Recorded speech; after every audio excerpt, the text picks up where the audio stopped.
Olá, amigos e amigas, que a graça e a paz de Jesus esteja com cada um de vocês e que todos tenham um feliz dia. Vamos estudar a lição? E hoje, quinta-feira, 18 de maio, a lição 8, ela tem como título O Sábado e o Descanso Eterno. A lição de hoje ela está baseada no livro de Isaías, no capítulo 65, versículo 17, no capítulo 66, versículos 22, 2 Pedro, capítulo 3, versículo 13, e Apocalipse, capítulo 21, versículo 1. E o que nós vemos aqui é que o sábado ele é um refúgio para um mundo onde as pessoas estão estressadas, estão doentes, estão exaustas e precisam realmente de uma cura através do seu Senhor num dia especial. E toda a semana nós deixamos, os nossos cuidados para esse grandioso Deus e nós entramos, num retiro assim, divino que é o sábado.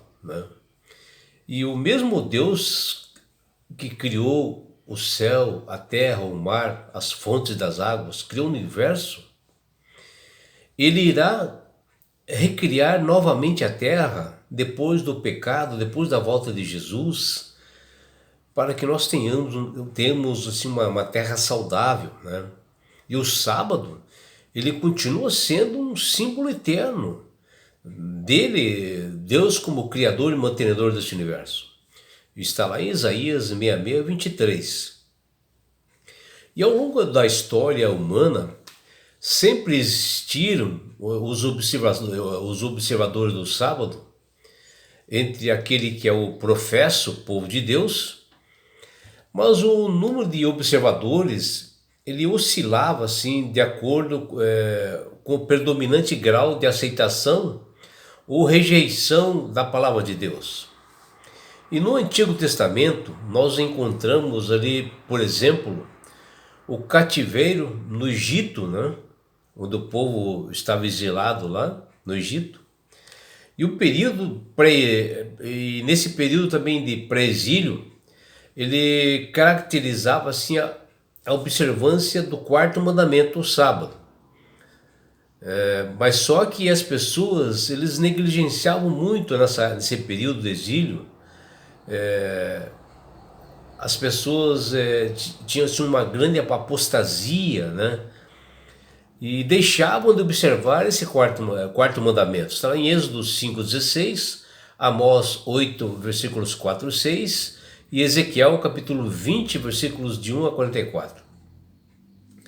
Em contraste a esta observância, depois que eles saíram do exílio, que foram rumo a Canaã, a terra prometida por Deus,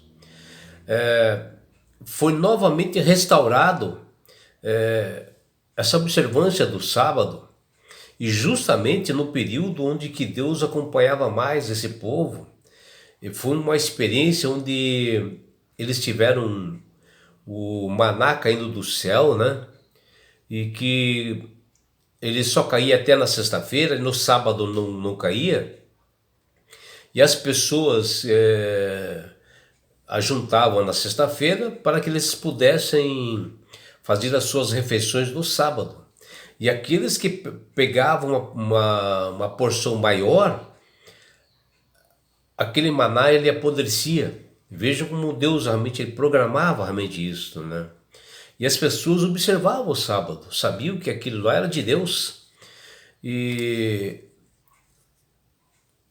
assim, nesse deserto, eles tiveram uma grande experiência da importância do sábado, que nós vemos ali em Êxodo 16, capítulo 1, de 1 a 5.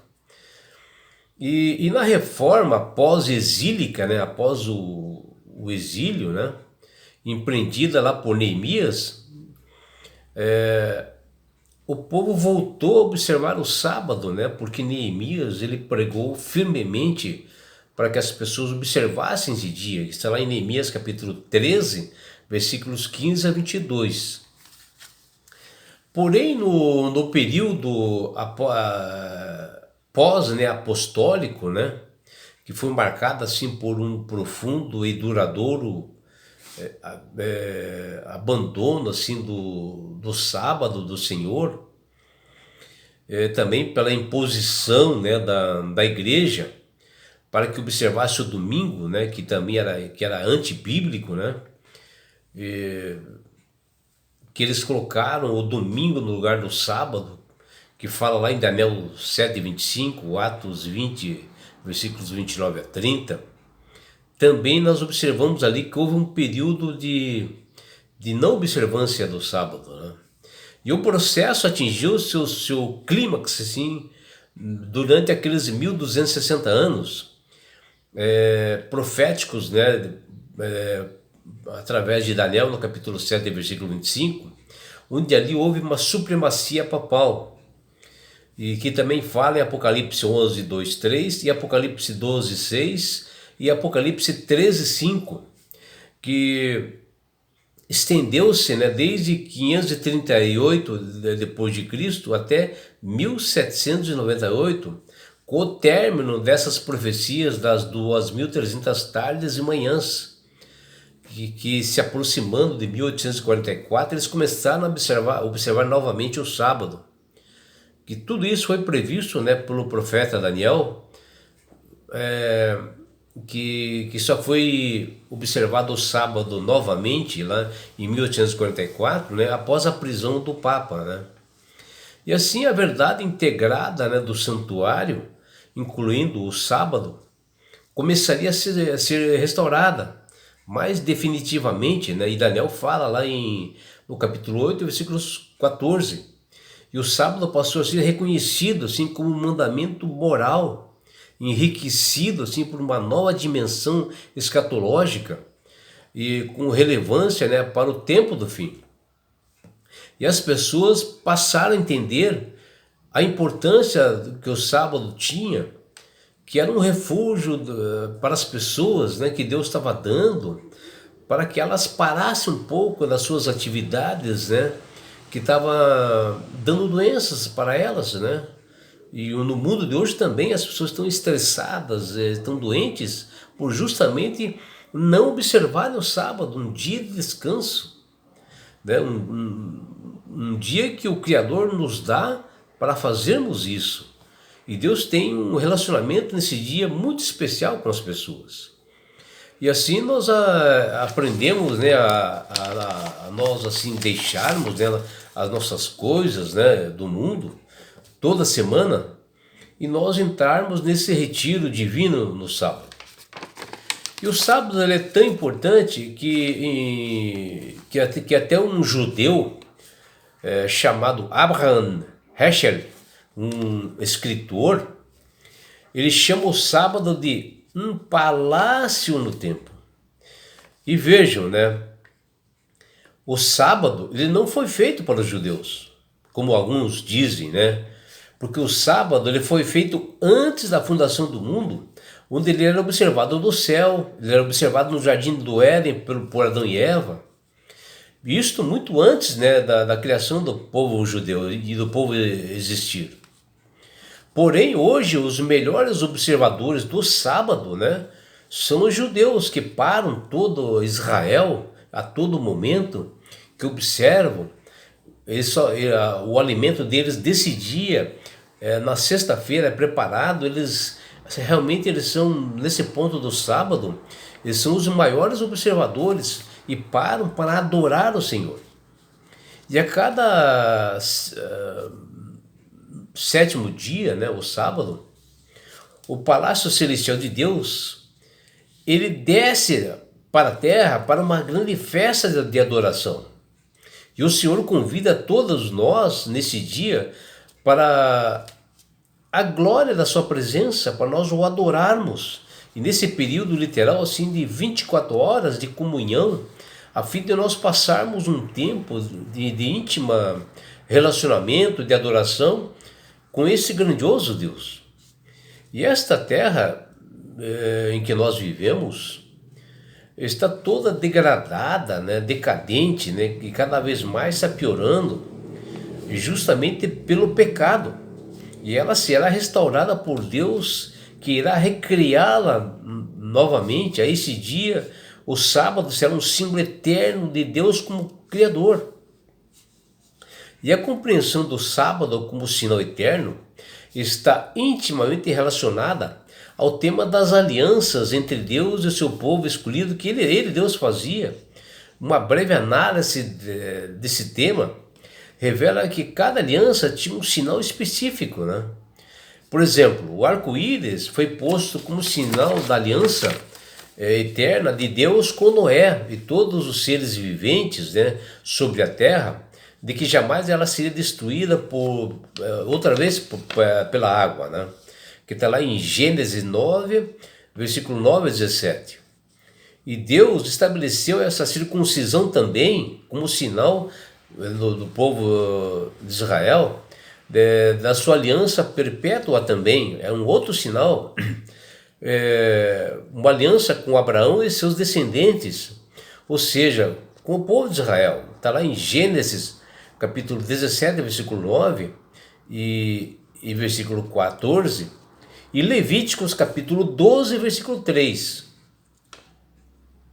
Jesus instituiu o batismo como um sinal de ingresso, né, do povo de Deus, que foi ali mais uma aliança, que está lá em João 4:1, Mateus 28, 18, 20, em substituição à circuncisão que era feita no povo de Israel.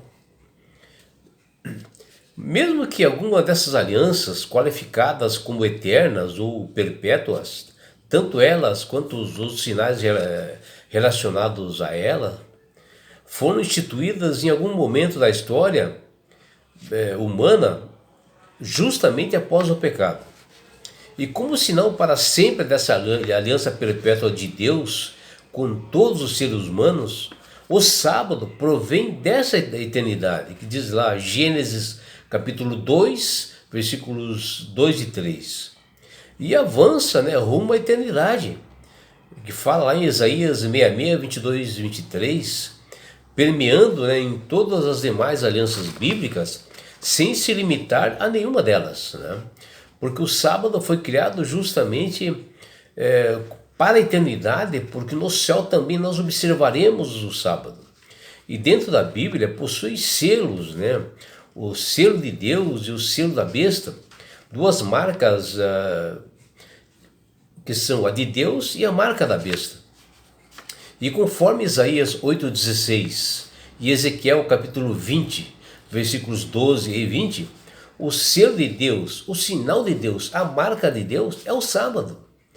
E é só nós vermos nesses capítulos e estudarmos ali que nós veremos que ali está marcado que é selo, sinal e a marca de Deus. E lá em Ezequiel capítulo 20, versículo 20, nos diz: santificai os meus sábados, pois servirão de sinal entre mim e vós, para que saibais que eu sou o Senhor vosso Deus. E a besta do Apocalipse, né, no caso, mudou, né, o dia de observância, o sábado, né, para domingo. Mas a palavra de Deus, a Bíblia, nunca mudou nada e nem vai mudar, porque nós temos um Deus que não muda, que fala em Malaquias 3,6. E ele confirma. E o sábado para Deus é tão eterno que na Bíblia aparece desde do início ao fim, desde Gênesis até o livro de Apocalipse, né? Para realmente fixar bem na mente do seu povo da importância desse dia. E a mensagem dos três anjos, né, que fala em Apocalipse 14, que eles fazem um apelo, né, para nós adorarmos o Criador, é a resposta do céu para a falta de esperança de muitas pessoas no século 21. E ela nos aponta para o Criador, que no princípio fez todas as coisas, e para o nosso Redentor também. E aquele que após o juízo, né, Quando o pecado for erradicado, né, após a segunda vinda de Jesus, ele fará nova todas as coisas. E veja o que diz Apocalipse 21:5. E aquele que estava sentado no trono disse: Eis que faço todas as coisas. E acrescentou: Escreva, porque essas palavras são fiéis e verdadeiras. Aqui, quando ele diz estar sentado no trono, era Jesus sentado no trono em um juízo, né, julgando a todos, né? Então, ele fará fará nova todas as coisas existentes. Ele renovará as coisas no mundo para que se tenha assim um sábado realmente prazeroso, um sábado de pureza. E é por isso, meu amigo, minha amiga, que Deus tem falado com todas as pessoas através do Espírito Santo para que aceitem a Jesus como Salvador e Senhor. Porque quando você aceita Jesus como Salvador e Senhor, você passa a ter sabedoria, porque o Espírito Santo trabalha na sua mente. E quando você abre as Sagradas Escrituras, você passa a ter entendimento, você passa a ter consciência da importância que é o sábado, que é um dia, que é um sinal, que é uma marca de Deus para todas as pessoas e que será muito importante para o tempo do fim. E não é só isso, meu amigo, minha amiga. Quando você aceita Jesus como Salvador e Senhor, você ganha esse presente de Deus que chama-se salvação. E com isto, Jesus vai levar-te para as mansões celestiais. Um lugar onde não há mais dor, mais morte, mais aflições. E sabe por que Deus quer fazer isto? Com você, minha amiga. Com você, meu amigo. Porque Jesus te ama. Abraços. Abraços do seu amigo João Carlos Amorim.